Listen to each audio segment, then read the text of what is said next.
When David was entering middle school, his life went downhill when he discovered pornography. At first, he was enchanted by what he saw on the screen. There was an endless supply of the most beautiful women he could have ever imagined. Soon, he was watching it every single day when he came back from school because it helped him get rid of all the stress from school. The next day, when David was back in class, he felt bored because nothing in his normal life excited him as much as watching porn. For him, it was like being on the most powerful drug he could have ever thought of. That lack of excitement he felt in his life was so big that he completely lost all the attraction he once felt towards girls at school. He was not aware that porn sites program the brain to constantly seek novelty, and he was so used to the fake women he saw on the screen that his brain was no longer interested in the girls at school. David thought that he was just not into those girls and that everything was totally fine. As the years went by, David noticed that most of his friends started to go out on dates and they were all excited about how they had their first kiss. One of his friends, Matt, asked David, "Why have you never dated a girl from school?" David just replied, "Well, I'm not into any girl from school." This made David feel very sad because deep down, he wanted to have the experience of dating a real girl, but there was something inside of his head that stopped David from pursuing real girls. It was obvious that everyday girls were not that interesting when compared to the fake women that appeared on porn. David was not aware that pornography programs your brain to desire and seek the same amount of excitement, danger and shock that you see on the screen. He didn't know that no single girl could ever provide him with the same experience porn provided for him.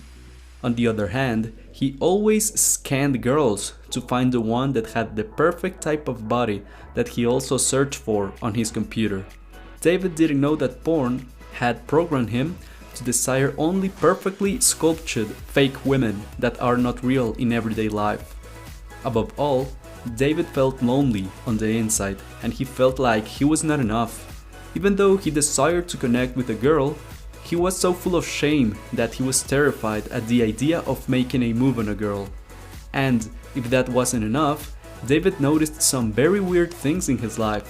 He was starting to feel much sadder than before, and it seemed to him that life was not that exciting. In addition, his parents were very pissed with him because he was failing at school. One of his teachers told his father, "David can't focus and is always falling asleep. He has to pay more attention in class or he will fall behind." Bad luck David didn't know that porn makes its viewers feel sad, weak and unmotivated. His social life was also a disaster. On one occasion, David was at a party and he just felt uncomfortable. He didn't want to hang out with people, but it also seemed that he didn't want to open himself to new people because he was afraid others would know the truth about his habit. He thought that he was just an introvert who didn't like to hang out with people. Poor David. The truth was that excessive porn consumption leads to the buildup of shame, which causes social anxiety, low self-esteem, and feelings of depression. As the years went by, David barely graduated and got a very demanding job. One day, when returning from work, he searched for a genre of porn that he considered was not aligned with his moral values. He was in shock. This event rang a bell in David's consciousness and triggered him to research if porn addiction was real and if it creates problems. What he discovered messed up with his brain.